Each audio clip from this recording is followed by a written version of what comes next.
Hi, everybody. How are you doing this morning? All right, Sean. Right, okay, let's get the ritual done. The headphones. No. Yes. All right, there we go.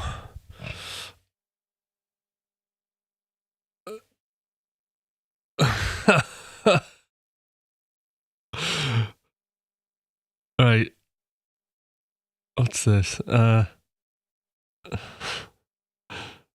City of the Alarming Wizardry, Astonishing Bohemian exports from his Illumini. What? That's amazing. What a comment. All right, I'm good. I need to just get things set up a little bit. There we go. All right. Apart from that, good. If it goes a bit glitchy, which I think it might, I'll just unplug the capture card and plug it back in, and then it should be good to go. All right. Good morning, Graham. Good morning, Glenn, Gramps, and Sean. Right, here we are. And I thought, right, okay, gonna have to do something live with the new Kiesel Polychrome HyperRig. Well, something with the HyperRig, basically. So what I thought is we could have a look at my template and start putting it into that. So there's a couple of workflow things that I've got down that kind of really help out, which you might be interested in having a look at. I'll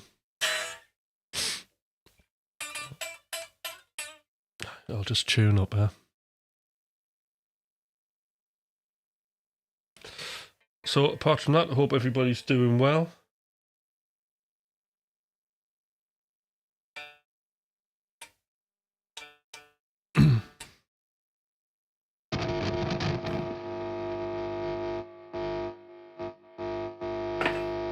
Oh, got a bit of noise. Oh, there we go.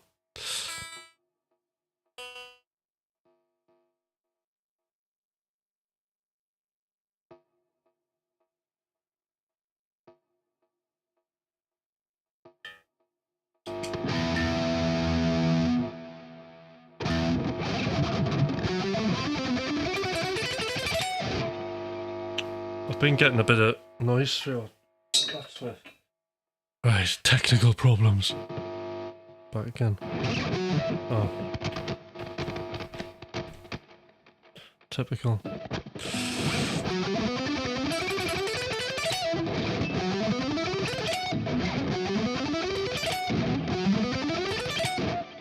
There we go. Warmed up. Actually, my hands are really cold. It's quite cold down in this basement. Interesting. One of the things, technical problems I was having was going between alternate picking. Sorry, going between sort of like all the other techniques I have, hybrid picking, legato, and practicing that for long periods of time, and then deciding I want to do some picking, and then realizing that like that side of it's really awkward and out of sync. So I found, one of the reasons is because your hand position shifts, but actually there's a way that you can kind of synchronize yourself up that I found. And what that was literally, it's just my philosophy on the whole sort of music making thing, that everything should be about discovery. And actually, rather than fighting your guitar with a technique, discover what the guitar wants, And what I mean by that, what I actually found is when I'm playing, I just need to feel the tension of the guitar rather than the tension of me. And what that means is I'm sort of like just being really aware of when I'm traveling down the strings, of just using gravity as much as I can. And I just allow my hand to be really heavy on the string. So it's almost like only if you put your plectrum sort of on the string and you just let your whole arm, hand, wrist rest on it, that's kind of the feeling that I want. And you just gently release it. Again, it's so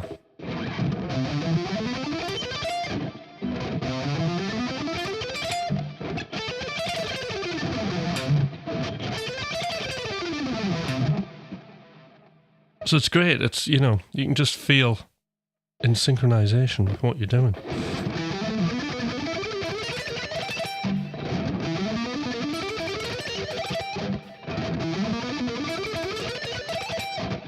And it's super consistent. So yeah, in short, discovering what the guitar wants. That's what it's all about. Not what you want out of you. It's discovering what the guitar wants. So I just feel the tension, rest the plectrum on the string, and then just allow your hand to play. And when you're crossing strings, allow it to fall. And when we're coming back, we're using momentum.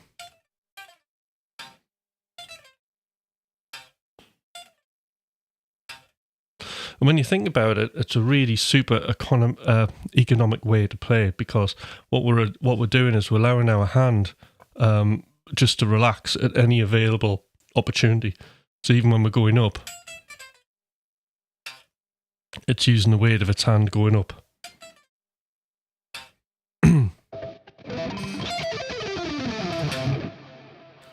So just a quick tip there. Seems to be working with. Seems to be working. Might be a bit woo. Mind you, bearing in mind that I'm economy picking there as well. But it works well with alternate picking as well. So again,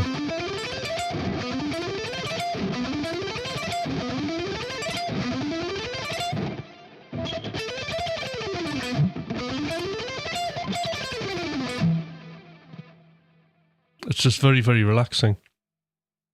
The other thing you got to remember, I know this is meant to be about HyperRig, is that when I'm holding the pick, I use it's a very relaxed grip. I don't grip hard or anything like that. It's not all firm. Like sometimes you could just whip the pick out of my hand. It's that relaxed, and I like to keep that part sort of relaxed.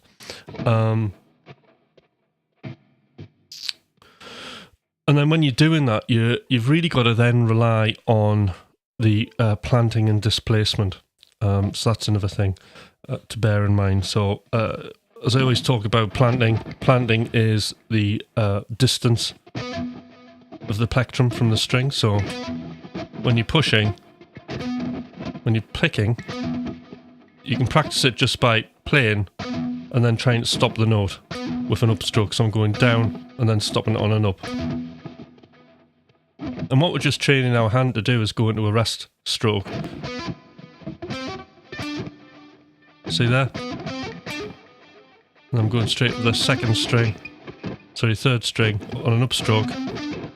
It's in a rest stroke if I'm doing economy. And then it's planted. And then we have the really important bit, which is the displacement. So I describe this as a pushing motion. So if we're picking, you'd imagine there's an attack, there's like extra movement to hit the string. When we're pushing, it's like classical guitar. When you learn to play classical guitar, they do the rest stroke, and the action of when you're playing is you push the string in with your finger. Similar sort of thing. So for the displacement, we're just pushing. You're not really be able to see, but if I zoom in, and then you can see. So it's more of a, and that's why this is very tight and small in its action.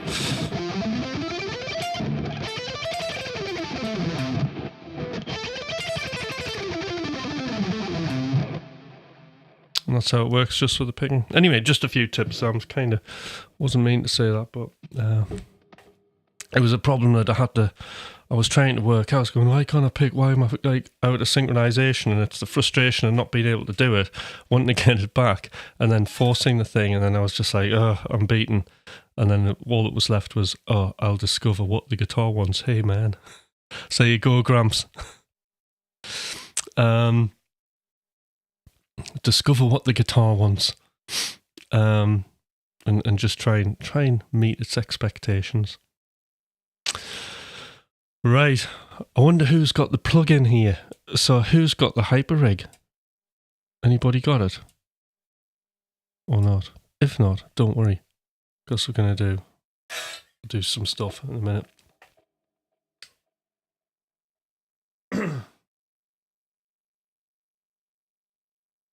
So I've got my template, other template, my guitar template, and I realised that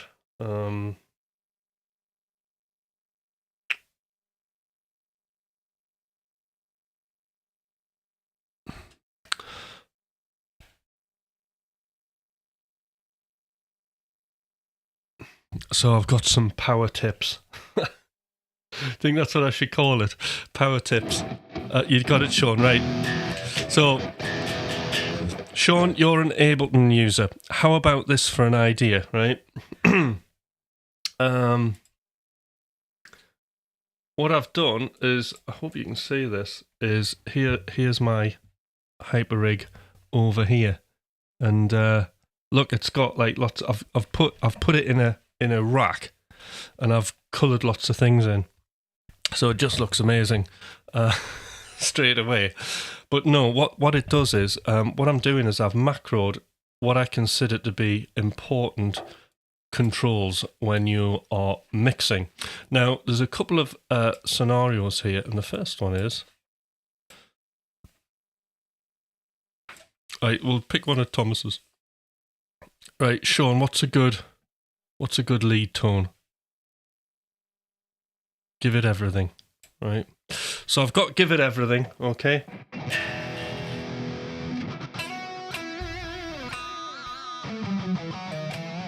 Okay.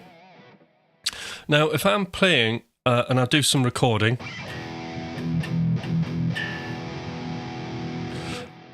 and basically there's too much low end or the sound's too hissy, what I can do,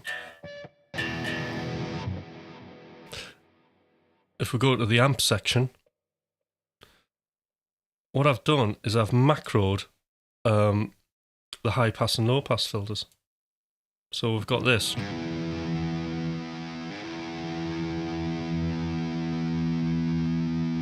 So if I've got to take a little bit more off to allow room for the bass, kick drum, that kind of thing.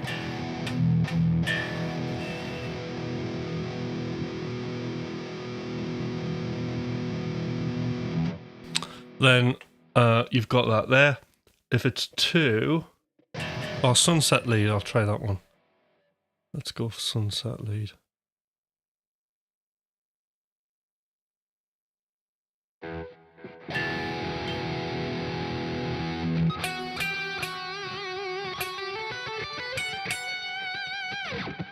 Very good.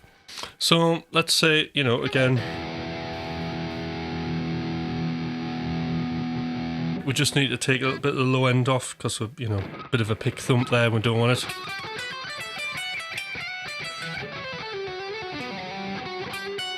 We can do that. And that's both the high pass and the low pass.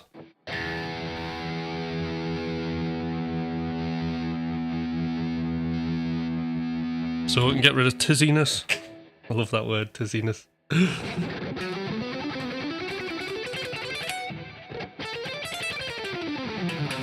But the reason I've done it like this is because I really am going for speed and efficiency these days. It's because I don't have to look at the plugin. I can just, oh, it's too whatever, I need more low end. There it is. Take that away. There it is.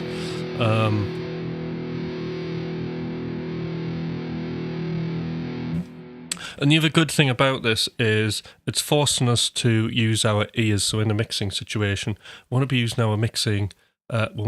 our ears and not our eyes. And even though it's still just knobs on the Kiesel rig, it's got beautiful colours and stuff like that. And you can get into this world of like just making guitar tones and losing perspective of what the mix is doing. It also saves you opening something.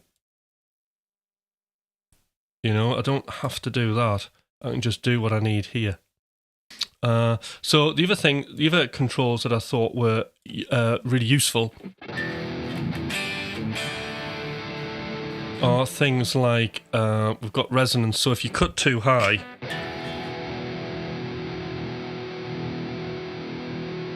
in theory, we can add a bit more beef with that.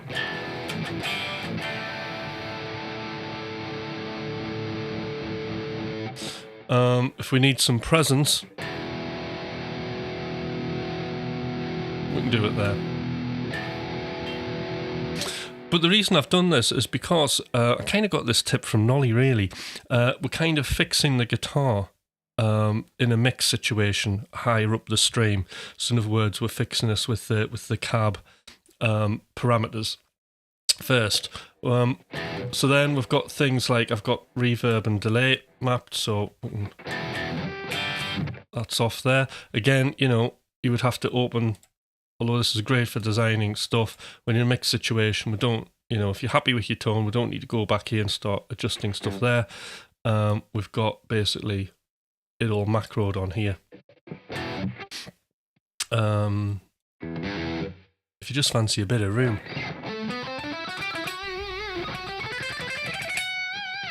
We can do that as well, because the room controller's there. So yeah, I mean, this is handy, so we can just add in as much delay and reverb as we think we need.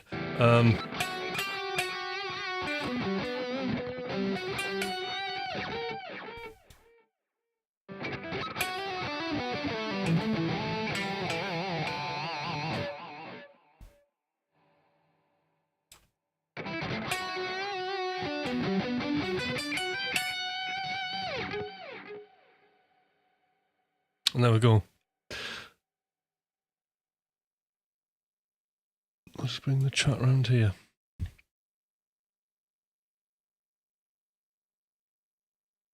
This is all, yeah. So the point of this, Sean,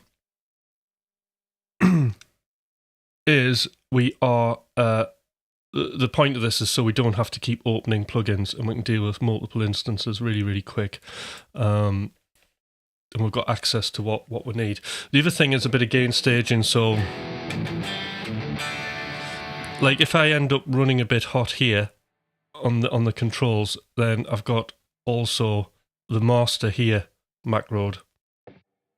So that's macroed. I haven't quite got my head around it yet, but if I just open this rack up, I have got the speaker cabs macroed as well, but that's going to be a different story. I'm not quite there with that yet. So that's a power tip. What do you reckon? Okay. So yeah, it's just to save time. Now, I mean, another reason I would do this, right? The reason, like, why have those filters macroed and not any other filters? The other reason for that, because I have a similar thing here on my SSL.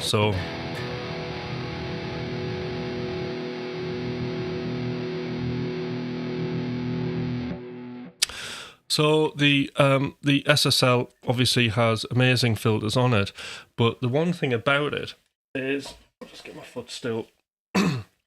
Obviously, it's an EQ filter, which is one design fits everything, right? And it just happens to sound pretty good.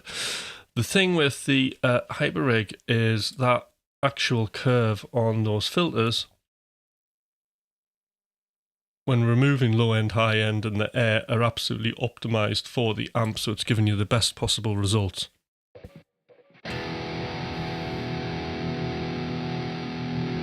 So you can hear it's dead musical compared to the SSL, because it's not, I'm cutting a lot of low end there, but it's not absolutely killing the tone. Whereas on the SSL, it's really easy just to either not cut quite enough, or you get to that point and it's quite resonant. So I can hear like a bit of a resonant bump there, which I don't want. So this one doesn't have it on the HyperRig. So that's really good. So I like that. So just in short, I'm macroing the high pass, low pass, resonance. Just get this, sorry, I keep flicking it off. So we've got high pass, low pass, resonance, air. I haven't gone along with the amp, I've just gone with the controls that I probably use the most. Okay, because I'm always used to having the high pass and low pass first. Air, and then I've got the room, delay, reverb, and then we've got the master in case we're running a bit hot.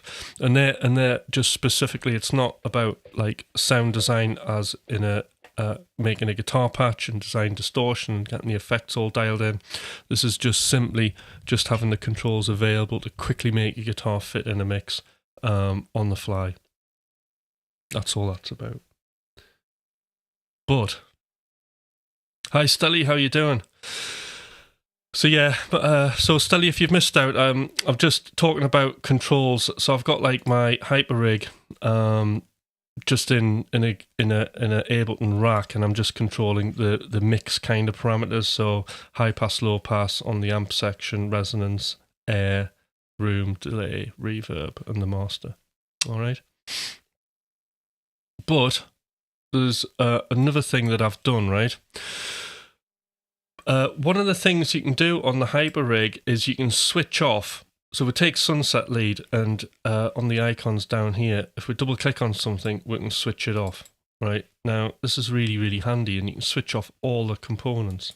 Now, what I've done is this. All right. If we come over to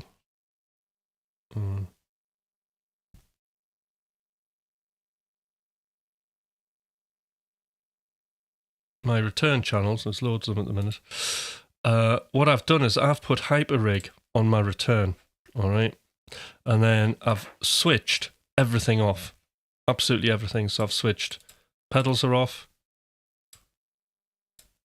speakers off, EQ section off, effects are on, and also you got to make sure you switch your amp off there, because there isn't a button down here for the amp. You got to switch it off there.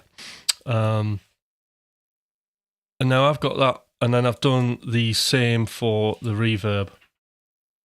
All right. So this is now, we'll get the controls, only the reverb is on, which is brilliant, because if you're wanting one of the problems I was having just for using like a lot of guitar when you're recording, and I'm doing this sort of live looping thing on here and trying to build tracks at the same time, one of the problems I was having was just a build up of like different reverbs all overlapping on each other different times, because at the time when I designed the patches, I wasn't really thinking about the mix. I was just thinking, oh, that sounds nice, I'll keep that. Or having lots and lots of different delays bouncing around at the same time. Things start to get like messy like really, really quickly, when you've got tons of ping pong delays, something like 8 note, dotted 16ths, 8ths, quarter notes, and they've all got different like EQ filtering on them. It can just sound an absolute mess. Then you've got reverbs, different reverb times, just sending a cloud through your mix. So just to keep things sort of like cleaner, what you can do is you just switch your effects off. So down at the bottom here, you put your effects, you put your HyperRig on your sends, whatever, and this will work on any DAW. And then what you want to do is you want to make sure, right, the wet and dry there. And then we've got our effects here. So dry at the minute. And then we're going to put some effects on.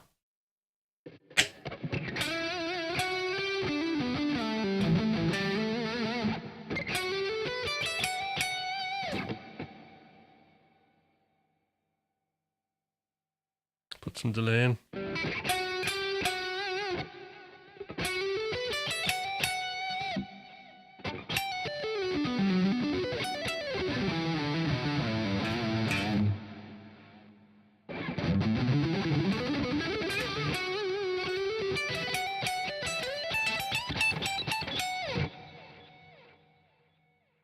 So there you go.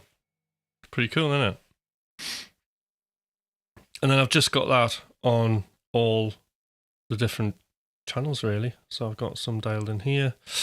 So I think this one.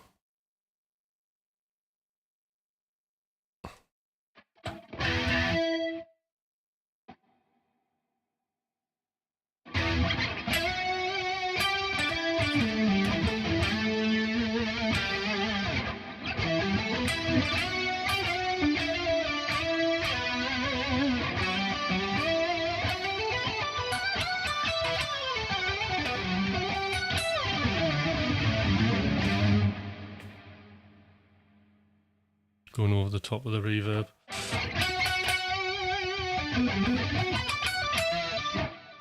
All right, so there we go. Any questions so far? Hope everybody's following along. So yeah, that's really cool, because I know Thomas on the live yesterday was talking like, oh, if you're a singer and stuff like that, then you can just, you know, if you want to use the effects, you can just put the effects in. The other thing is if you wanted to, on Ableton, say I wanted to feed, because I think, like, I'm not sure, because it's the case on the McLaughlin suite, the delay has a slight feed into the reverb, so it doesn't sound like it's completely on its own. So to kind of do that on Ableton, what we can do is you can enable just the send of the reverb. So if I just enable, if you click on the send that you want, what that's now going to do is I can send a little bit of that delay. So that delay is now going into the reverb.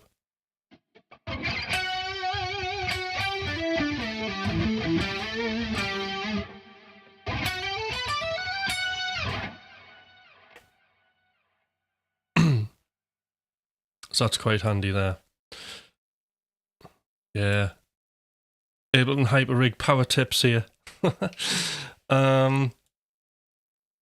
Okay. So what else have I got on here? So then I've just got a few of my patches on here. What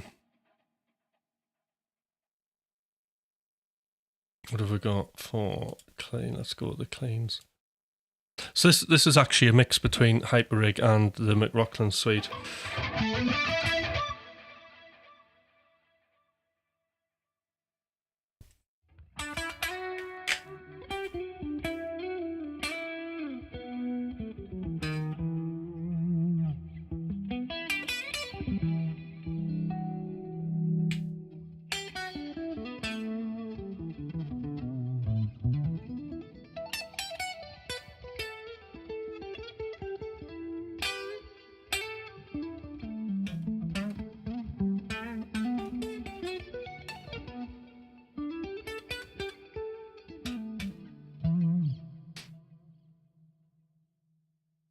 That's great. What sound's that? Yeah, so that's like something I've made.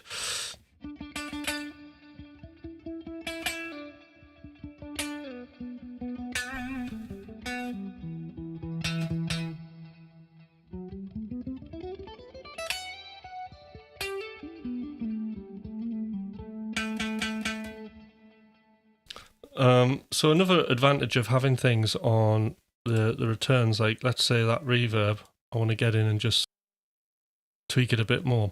What I can do is I can just solo basically that return.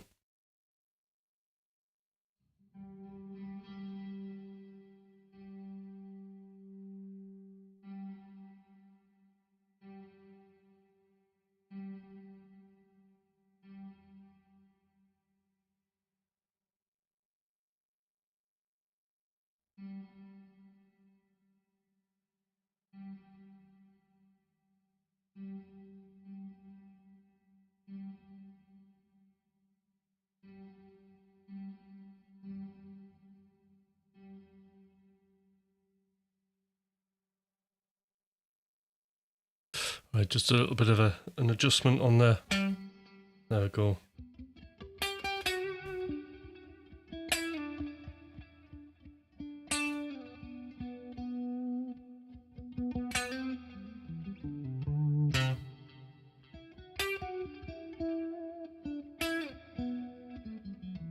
So at least like now, all the sounds are sharing that one reverb now. So in this situation, that's pretty cool.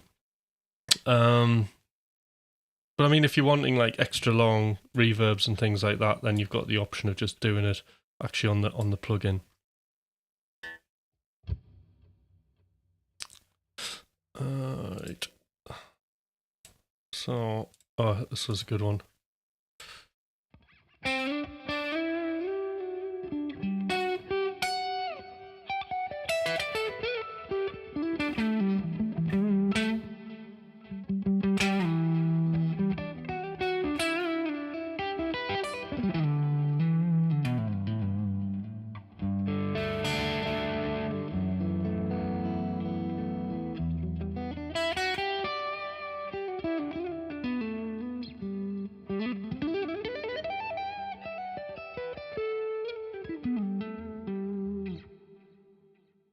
So that's a nice sort of like drive, crunchy sound.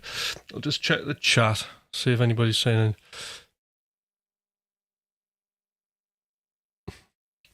Would you have use for a 30 in 30 out audio interface? No. I just manage with my 2 in and 2 out. Well, it's like more than that, but on the front of it, 2 in and 2 out. I don't know, I haven't got 30 things I would plug in. And it'd be awfully tempting to get 30 things I could plug in. I think of 2 things I would plug in. I'd plug in my Teenage Engineering OP1 and my OPZ, although I'm thinking about selling them. Just never use them.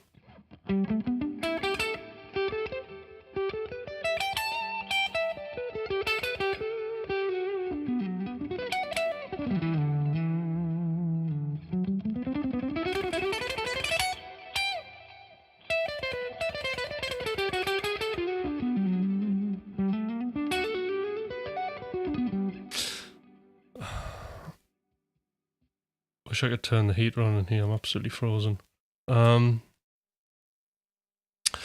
Right. Okay. So moving along. Tell you what, just close that for now. What else have we got? All right, guitar bass.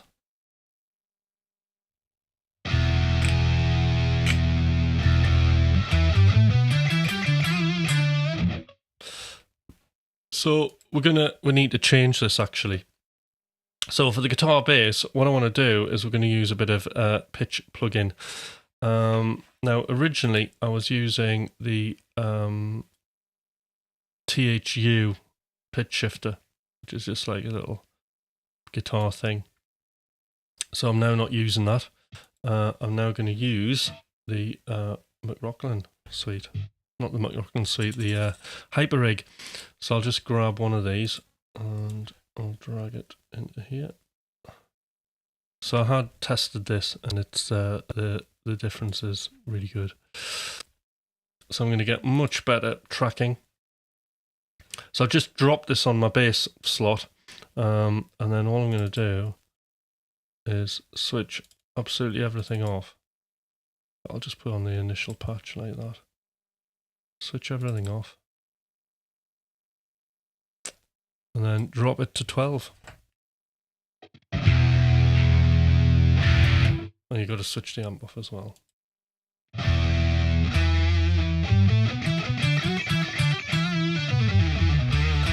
It's so much better.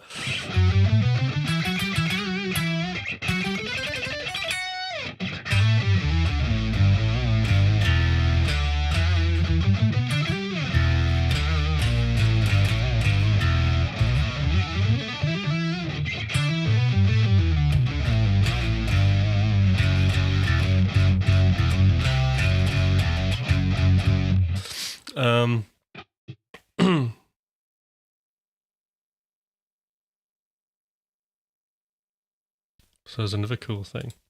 What else have we got? Oh, I've got it on here. I've got it on my bass. So there's only a couple of things that I kind of did on it because obviously it's a guitar with 6 strings. I still put the unfiltered subharmonic generator underneath it.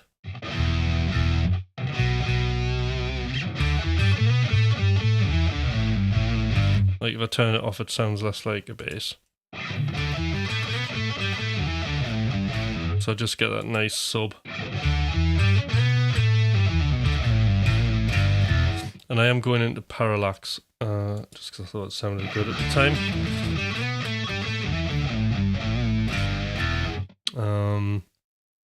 But apart from that, it's all sounding good.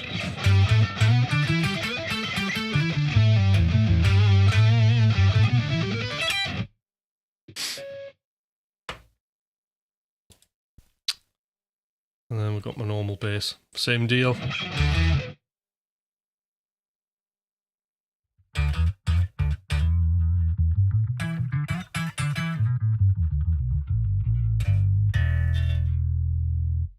And there we have it. Right, so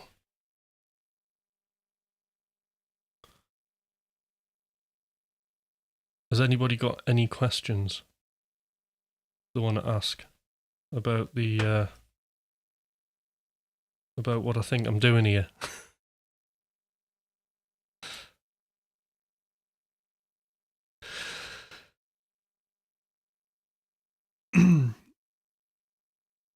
Oriole, fine. Cool. Right, better make something, eh? So it's been a while actually since I've used this template. We'll get some drums on the go.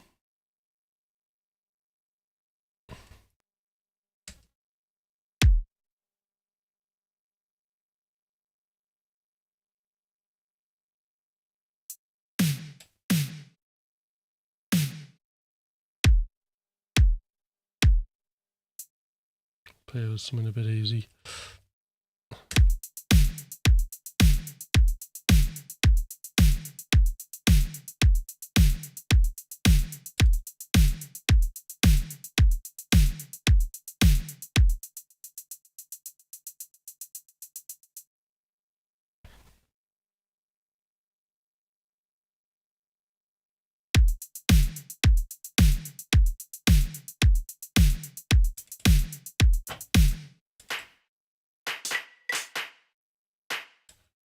Actually, duplicate.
Oops, missed it. Time.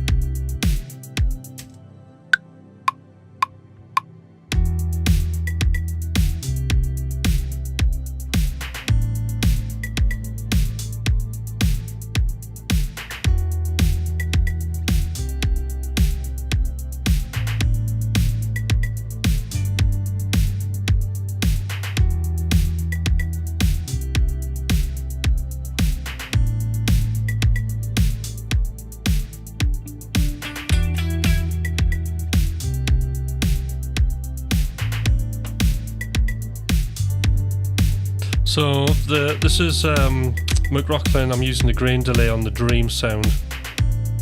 So I'm just gonna, using the SSL. Here it is.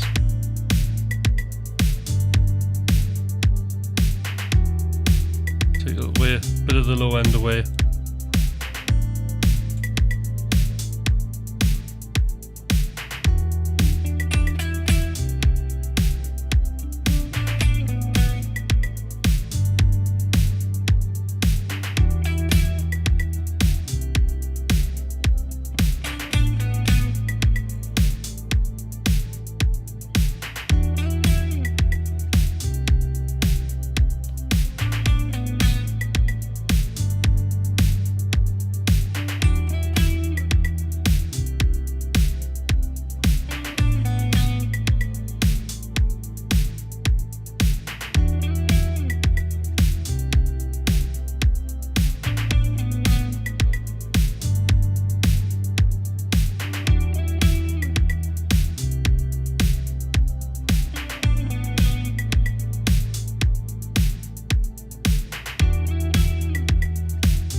Okay, got some comments.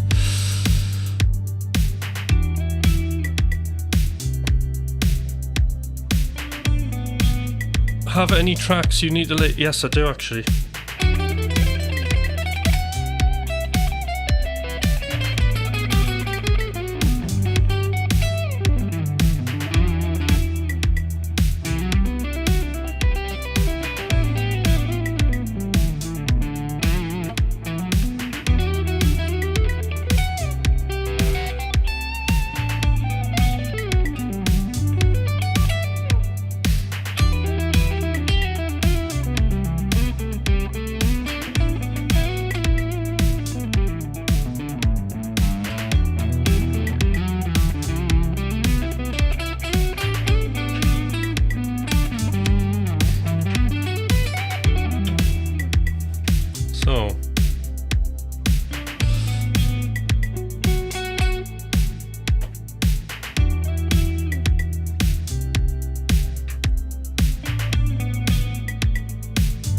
So one more delay on that little kind of funky guitar thing. Do that. Cool. More reverb on my lead.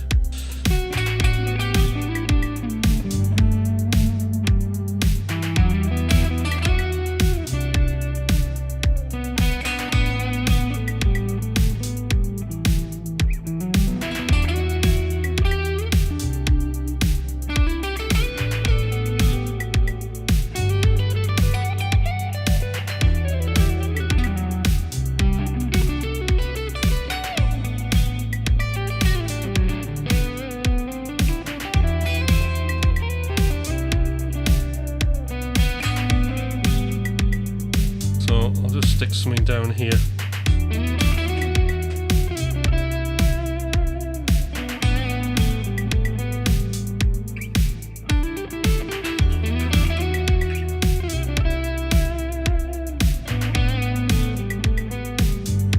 think I need more than,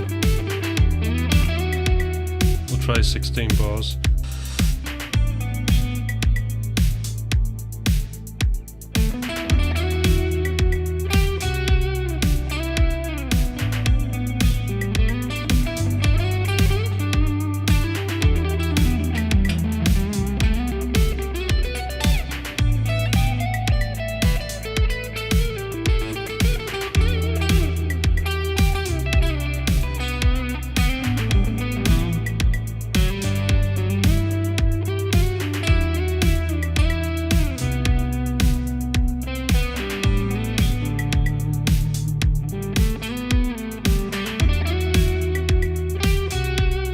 Right, so cool. So now we can kind of use some of the macros.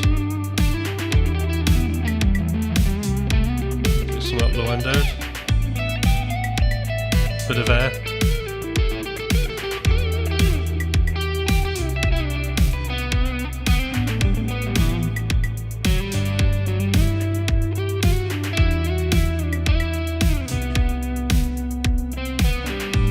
So I'm going to take the rooms out just to clean up a bit.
Alright, so I've got another bit of lead there.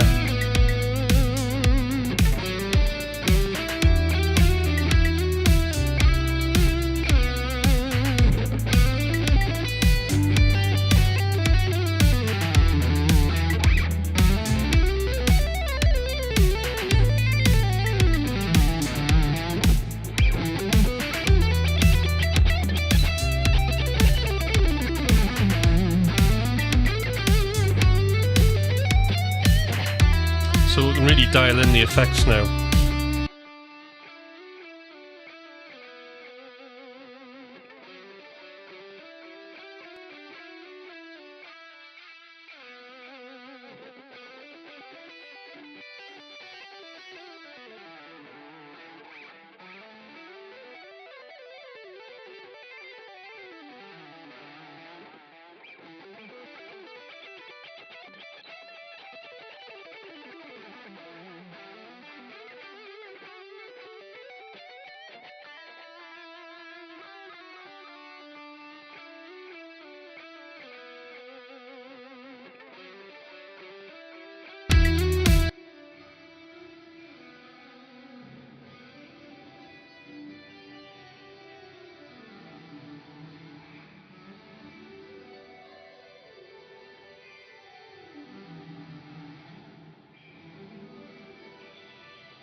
So,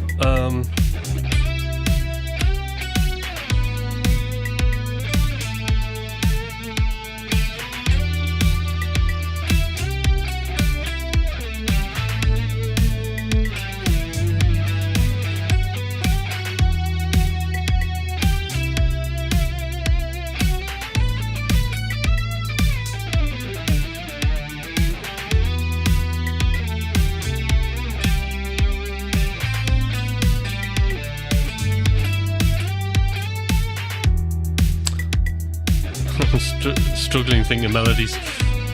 Right.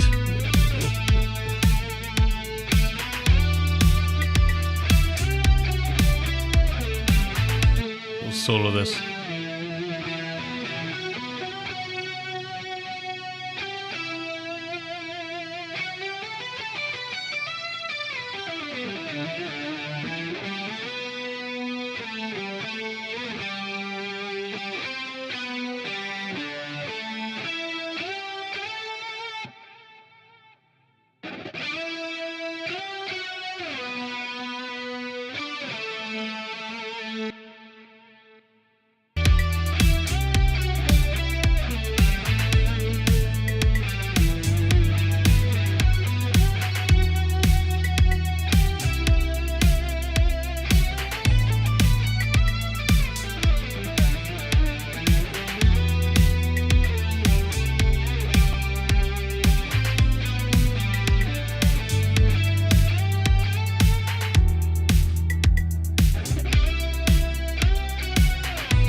There's another solo.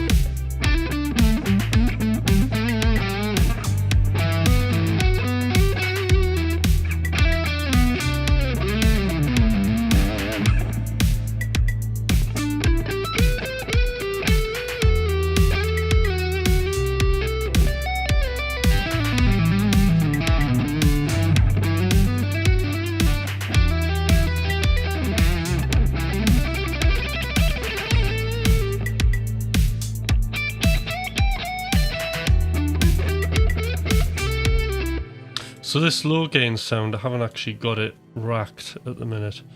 So what we'll do is we'll do that now, and I'll just take people through it. I didn't have the time to research, but is there a sort of universal control for plugins? There is. There is. And it's a Max for Live device, and I've seen.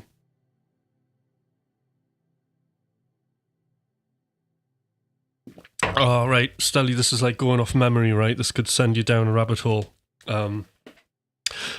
There's a Max for Live device, and the person I've seen use it is a dance producer called Paul Nolan. And it's what I think it's one of his masterclasses that he does on his YouTube channel of ages ago from ADA Festival. And I think he's talking about techno or something like that, or something about or live performances, something like that, or controllers. And he has this controller that's on his like kind of on a master MIDI channel. As I say, it's a Max for Live thing, and it controls like globally all the parameters he wants. Plus, it'll allow you to control things in Ableton that you can't normally control over MIDI. So that's what it is. But the guy's called Paul Nolan. Dance producer. He's sort of quite well known, Paul. He used to do a lot of the Beatport tutorials. Well, yeah. I'm surprised I remembered that, actually. Right, is everybody still here? Have I lost everybody? Oh no, I've got nine people. That's cool.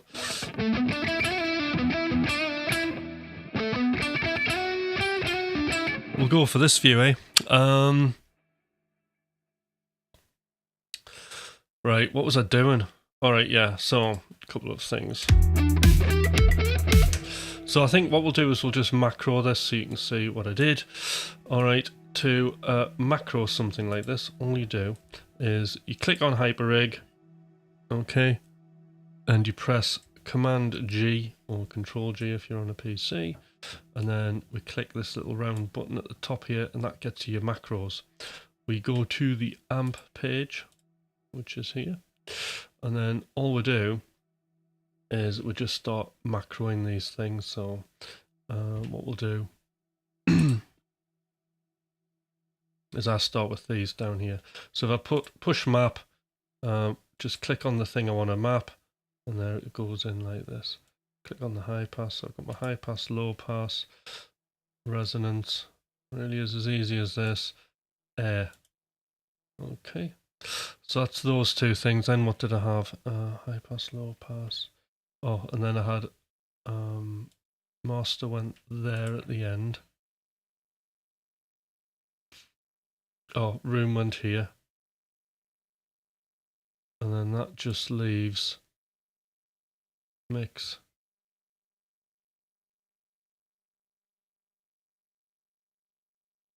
Alright, it's doing stuff.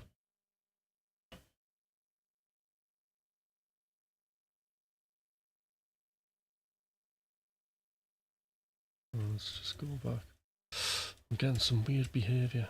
2 seconds. So map. Bypass.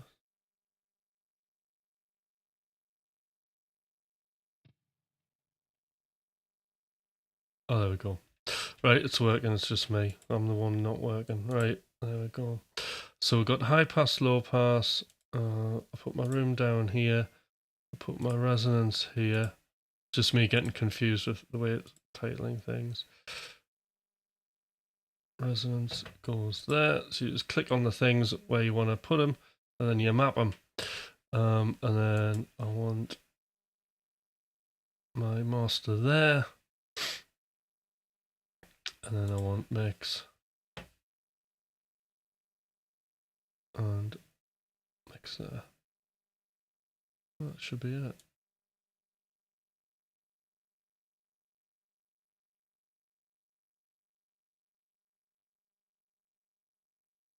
And we're all done, pretty much. Maybe that's got to be switched on.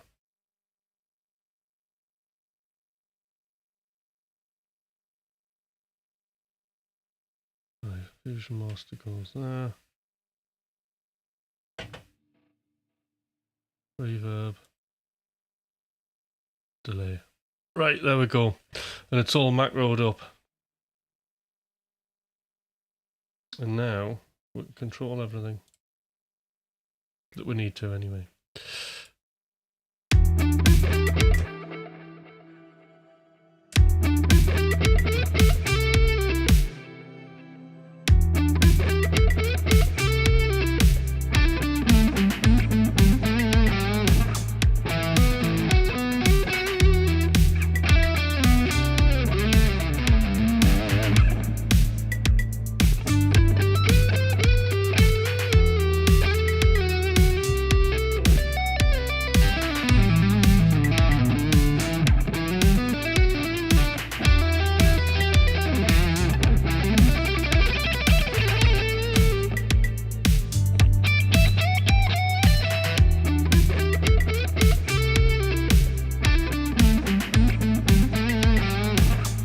You can just nicely you know, massage your sound into your mix in no time at all.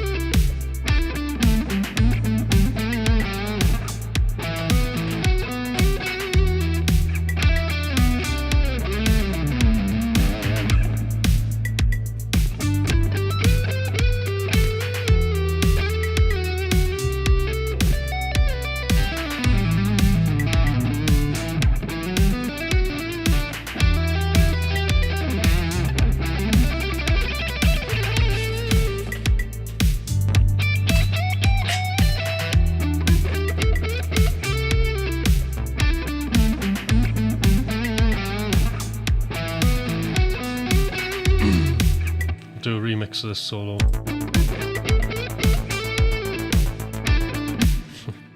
Right, hold on.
synthwave.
So again,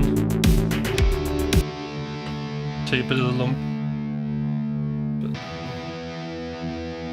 take a bit of the lumpiness out of that.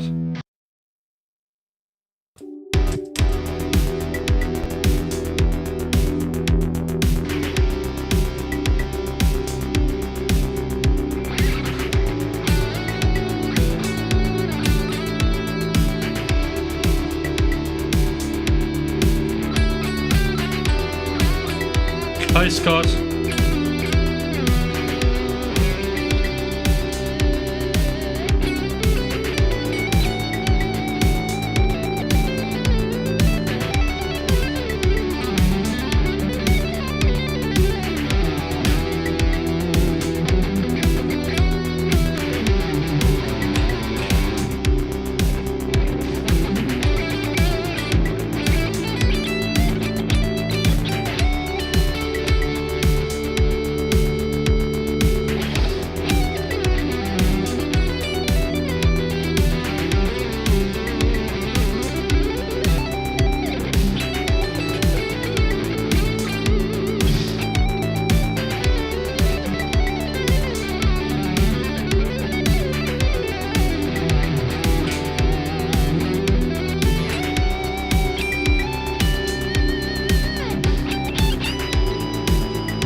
So again on this lead, what I can do, now I'm all macroed up, I'll go to my shred channel.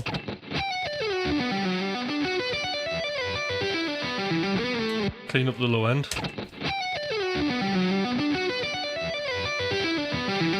Add some air.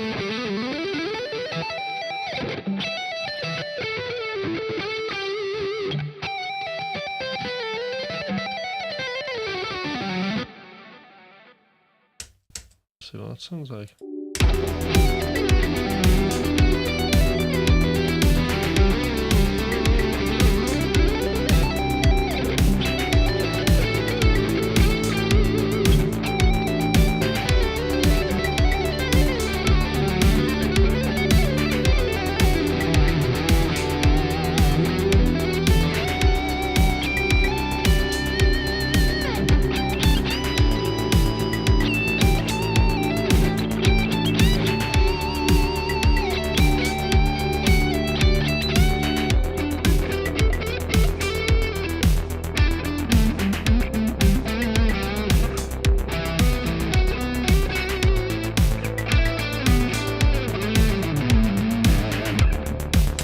Okay. I think it's time for a coffee break now. Got a few more minutes left on the stream. So we can have a chat. Moody light. There we go. All right, so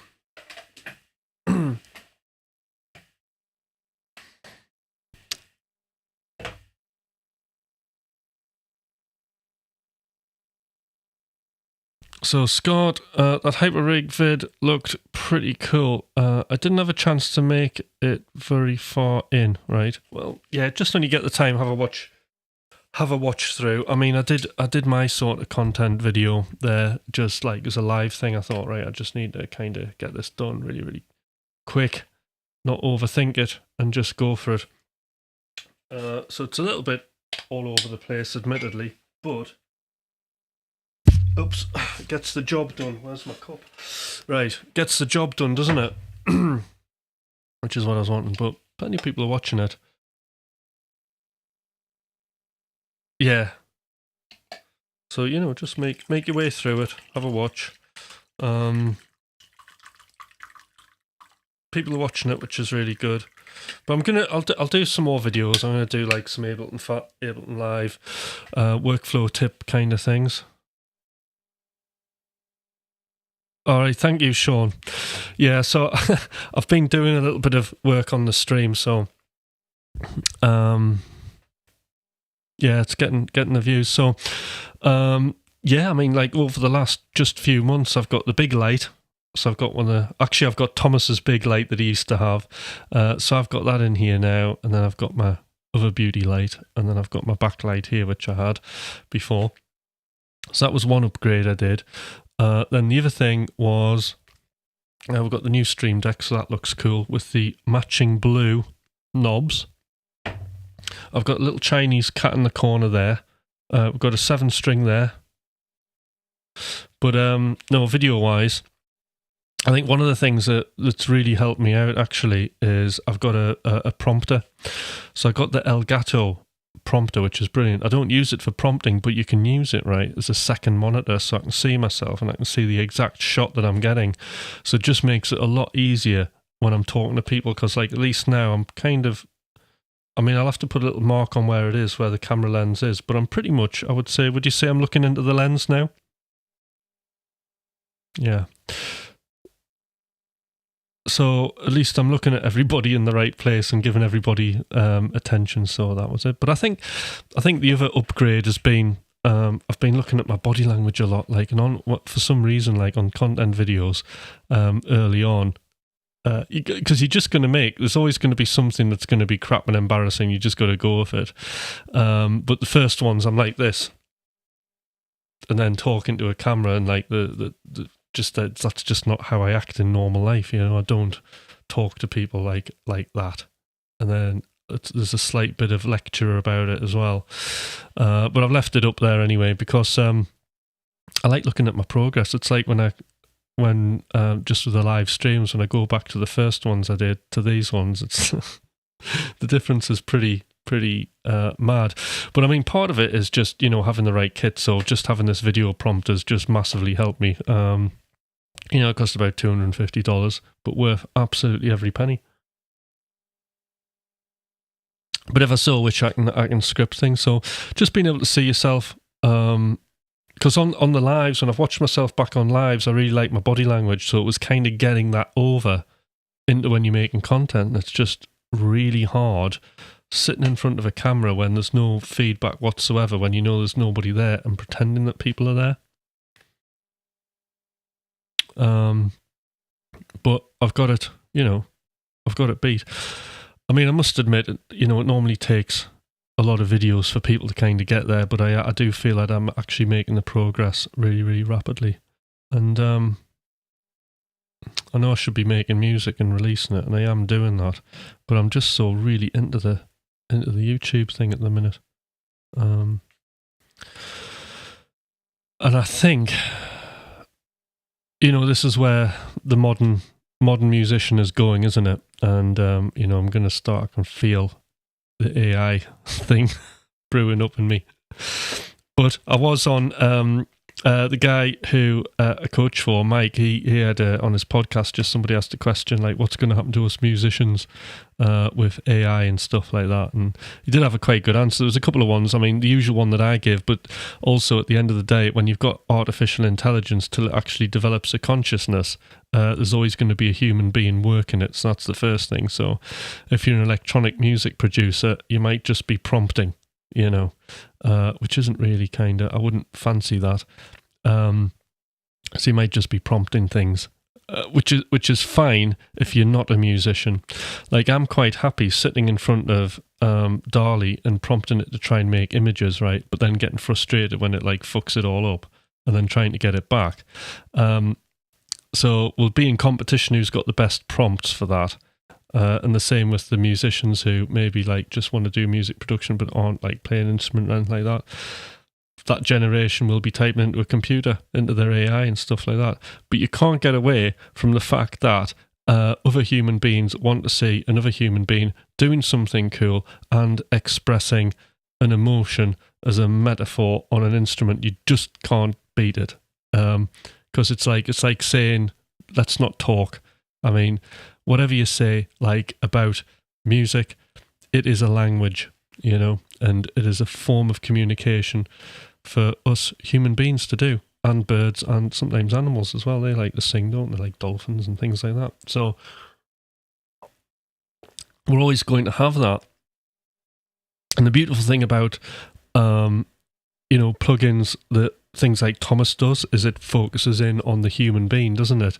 We use the word dynamic a lot, but the HyperRig is something that's dynamic with the artist in its user interface, and also mainly in the way it responds to your playing. Like, I'm very, very happy playing that plugin and just enjoying actually hearing who I am through it, if that makes any sense.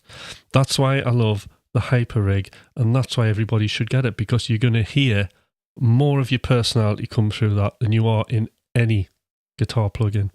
And I've got loads of them, right? The one thing that I've got plenty of and not used them is other companies' guitar plugins, right? And I'm very passionate about the HyperRig. Obviously, I know the guys Kiesel and Thomas and the friends and that, but I wouldn't be able to like sacrifice myself if it wasn't any good. And believe you me, it's good, and I love it. Especially love making breakup tones on it and putting room on it. It's just a great way and a fun way to practice guitar.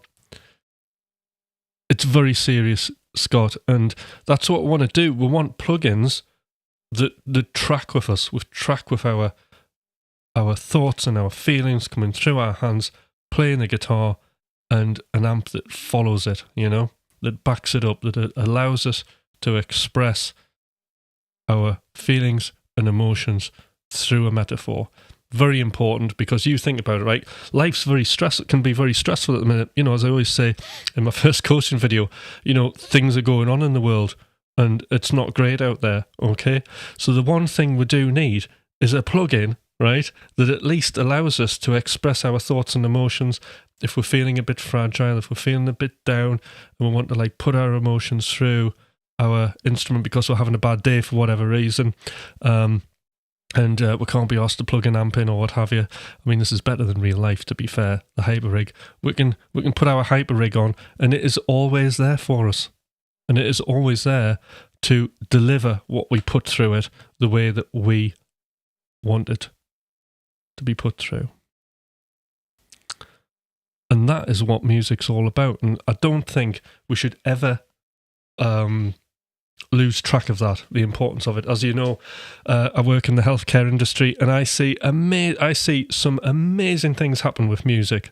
Okay, and people being to express all kinds of emotions. I've been in some of the most extreme situations with this music. I've worked with so many people, right, where music has kept their emotions intact and allowed them to find themselves again. So it's incredibly important that software developers take that on board, that there is actual human emotion going into the plugin, and 100% Polychrome do that. So there we go. That is my speech. And hopefully Thomas will hear that. So, because it was a very good job that they've done. And, when I'm having a bad day, I've always got HyperRig there. You come in from a hard day, right? And then you go say it to your missus, and she's like, hoover the carpet, do this, I don't care what you're thinking. Okay, she's not there for your teenage daughter. Oh, Dad, can I have this? Can I have that? Oh, I don't like you, right? But I never get that from HyperRig. It is there, plug it in, feeling sorry for myself, play a few notes, and it's a warm hug. There you go. And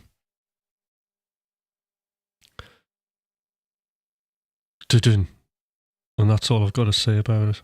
So I hope you like that very passionate talk, and I mean every word of it.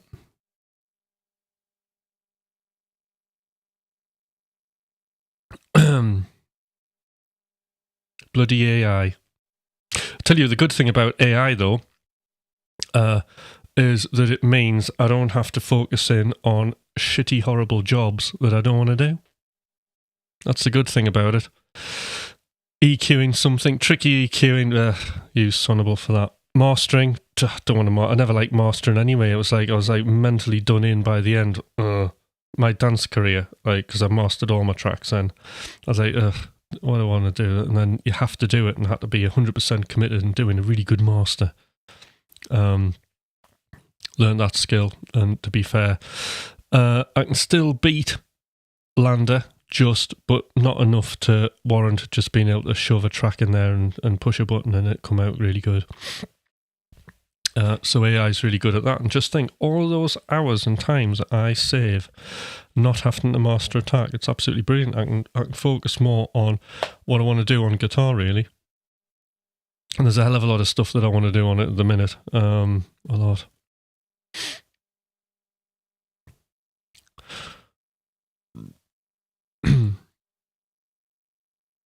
Oh, I'm hungry. Getting stomach noises.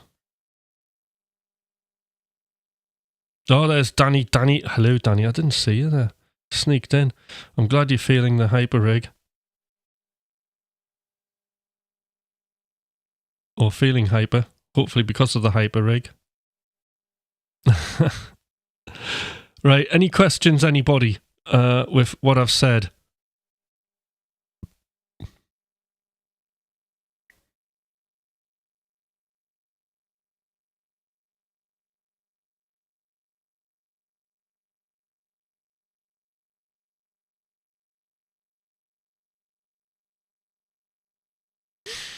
Any questions? Any HyperRig questions? Any Ableton template questions?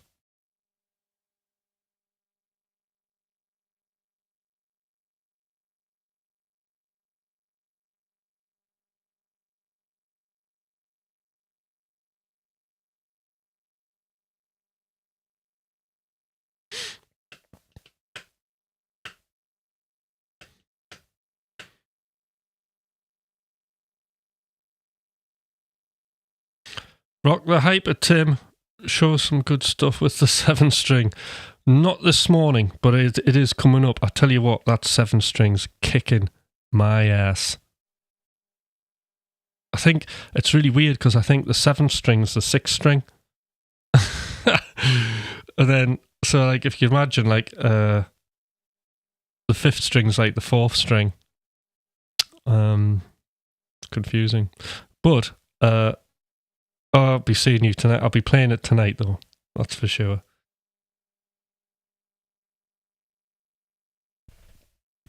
Seven-string pitched low. I don't know. It's low, isn't it? It's just low to whatever it is. I think I'm probably going to drop the B to an A, though. I know that. And then I've got my little riffing string, and then I can do chords with one finger. That's going to help the situation a bit, and then I can just shred on the rest, can't I? And just keep the low string for low kind of riffs, and then basically I need to find out who hutches on a 7-string. But it's absolutely brilliant. I love playing it. It's really good. It's a very comfy guitar, isn't it? The which one is it? Cyrus. Really good. But that'll be coming out on a live. Just obviously pressing matters are HyperRig at the minute. What's that? I like Malmsteen's idea. 7th higher. Oh, right. What, to have a higher string? I think, well, I don't know. I think that would be 2. It's a Zeus, sorry. Yes, that's the Osiris, the black one. Thank you. Zeus, yes, of course. Silly me. God, honestly, me and guitars. I'm just in a world of my own, aren't I? So I think I've got one more little itch here, and I think that is I'm gonna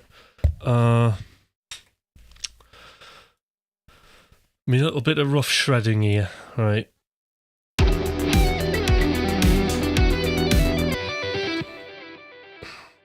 Let's make a guitar tone.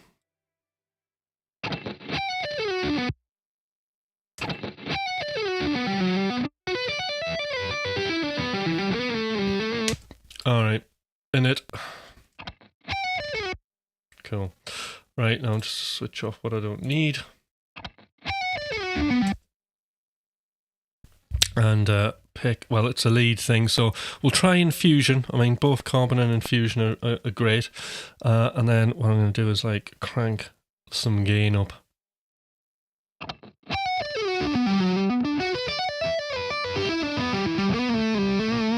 Bit of mid boost.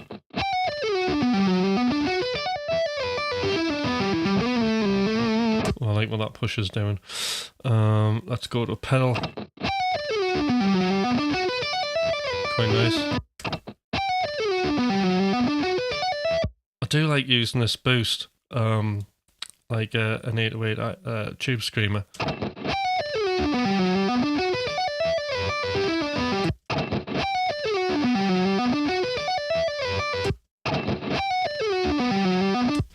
And then I'll just pick an IR. I mean, that one's good. That's good. They're all good. Oh. It's quite good.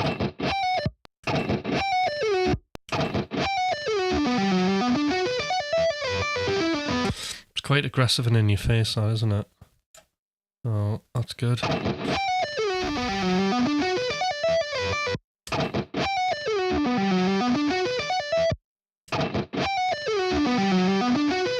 That room's great, isn't it?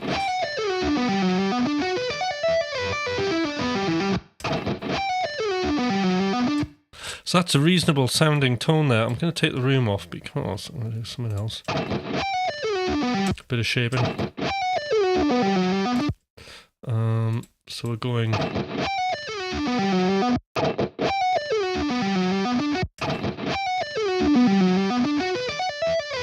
I like that kind of warm thumpiness. A little bit of the low end off. Find a bit of presence.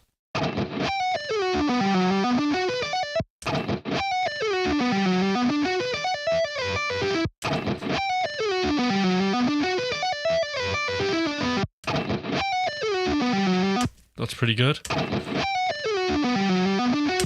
Of course, you could do all of this in the context of the music as well. But I just want to isolate it so you can all hear it.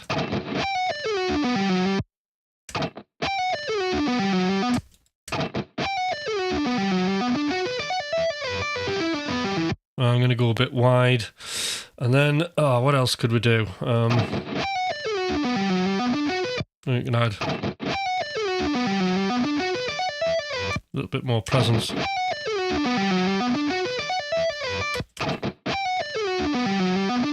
That's beautiful.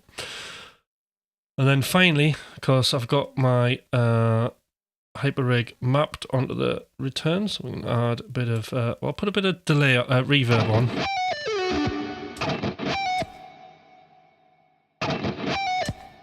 I'm just thinking, actually, in general, for what I'm doing here, I think that reverb is just too long anyway, so we're going to turn the time down.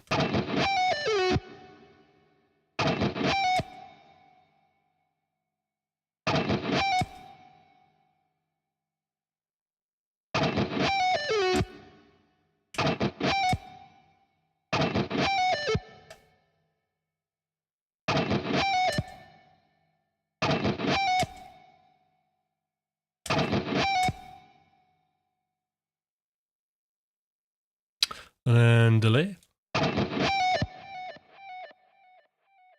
Now,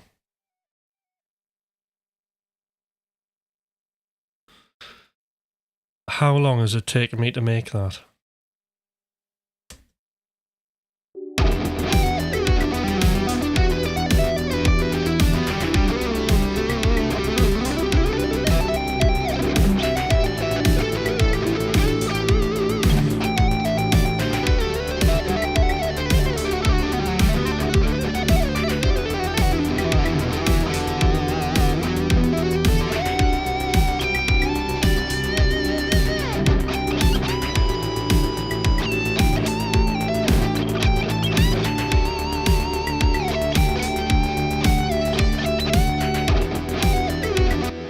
I mean, technology is mad, right? I could now start designing the rhythm guitar around my lead guitar.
Yeah, we'll do that arpeggio, Danny. All right. Yeah, so that's right. So reverb, Scott, reverb saps my gain. Yeah, so you just use less of it. Or the other thing is, I like to use the pre-delay, so you can get the attack of what you're doing.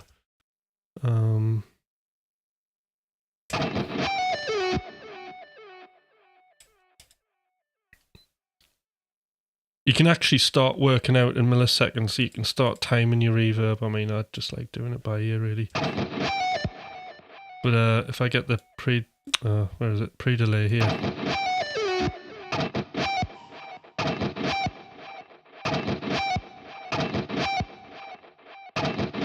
You can hear the attack.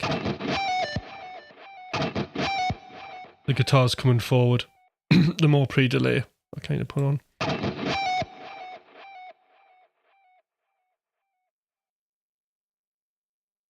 So if you do that, that'll keep your guitar up front ish.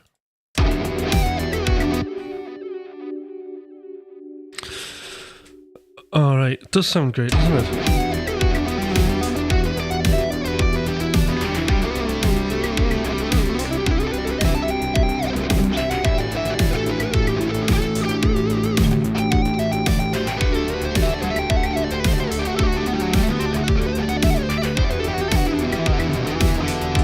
Wasn't all right, so yeah, sorry, I didn't actually have my window on. So the pre-delay, turn the pre-delay up. There's an app you can get on your phone. See if I've got it. Called. Let's see if I've still got it. Music Maths. Yeah. So when I was producing dance music, I was sort of in the family genre of EDM, although I thought I was much cooler than that because I was doing Future House, which had some kind of retro flavours. But the point being is, like, you can get obsessed with measuring everything in that genre. So I had Music Maths, And what this allowed me to do is work out pre-delay times. So for example, if we want a pre-delay of 64 milliseconds at whatever tempo we've got here. So the tempo is 100.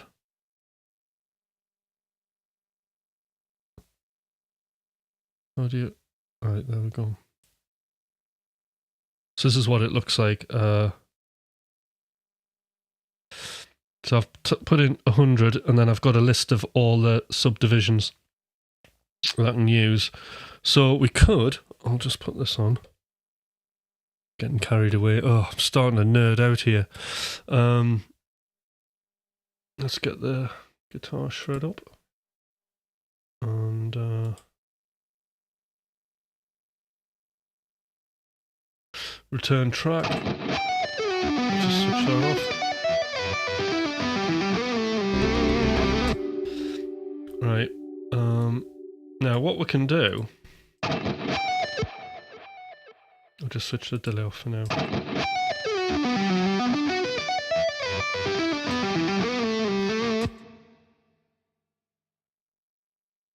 Turn the reverb up a bit. So we've got our pre-delay here, and now we can dial in an actual value if you're this way inclined. So I can have a 64th of a beat would be 32. I want something bigger than that. 68.18.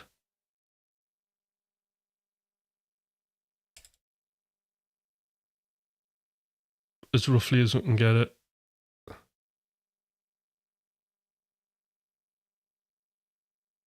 Right, so that's a 30-second note.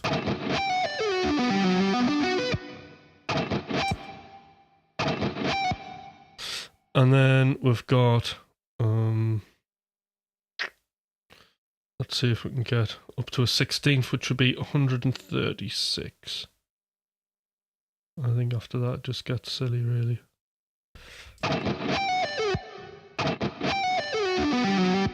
So that's really good. Now you can hear in quite a good way the separation of the guitar and the reverb now.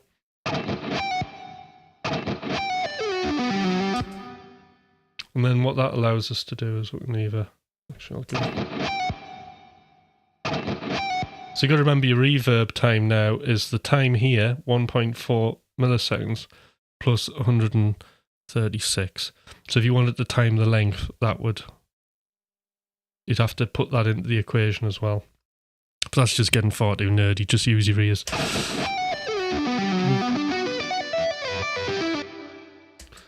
So now, because we've got that on our channels, let's have a listen.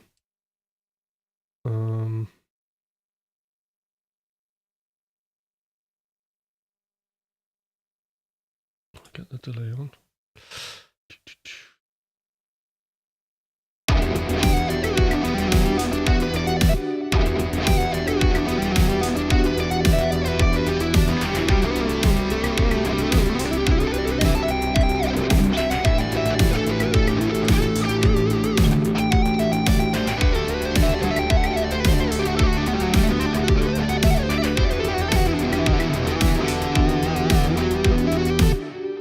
Yeah, but I would always say use your ears. But there's, you know,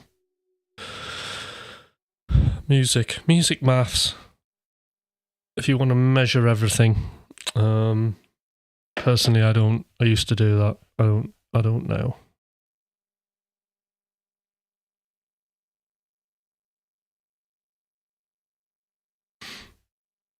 Okay. I think, anybody else got anything to say before I go? Oh,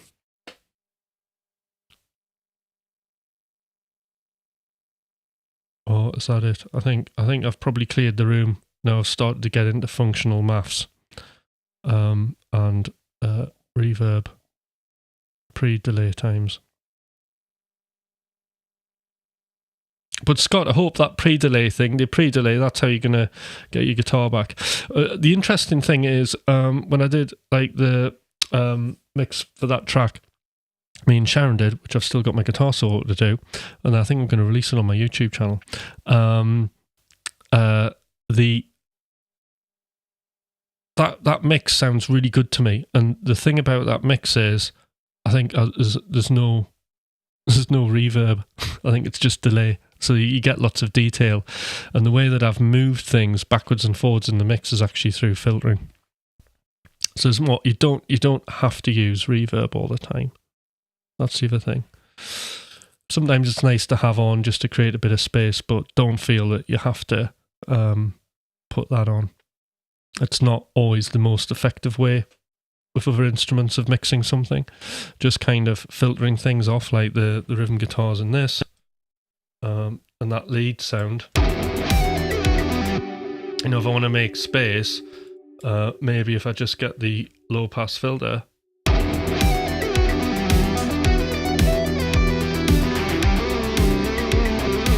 and there it's kind of gone into its own box. It doesn't matter how it sounds on its own. The fact of the matter is, I've taken the high end off. Now the guitar can sit on it.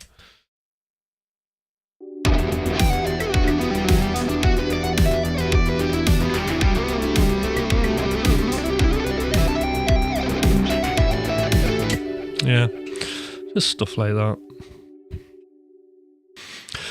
All right then. So I'm really going to have to go, guys, and it's been great. Thanks for tuning in. There will be more lives, but I am kind of making content on live. So sometimes I say I'm going to do a live and then I don't do it. So who knows what's going to happen? I know there'll be something happening next week, and I've got... I'm probably going to do a bit of tone building. So I thought this worked really well, just having a bit of guitar on a track and then just adding sort of the effects on it was pretty good. So we can do that. I'll do a bit of tone building, and then there's a couple of lessons I'm going to do as well, one of them being the picking thing.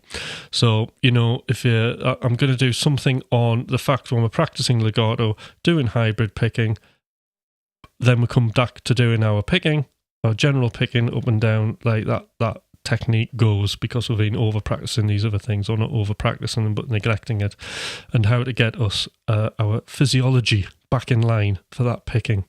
So that's what I'm going to be talking about coming up. So apart from that, one thing I'd like you to do is on these lives, if there's any content that you want me to make, and this is really important because I can think of loads of stuff, right?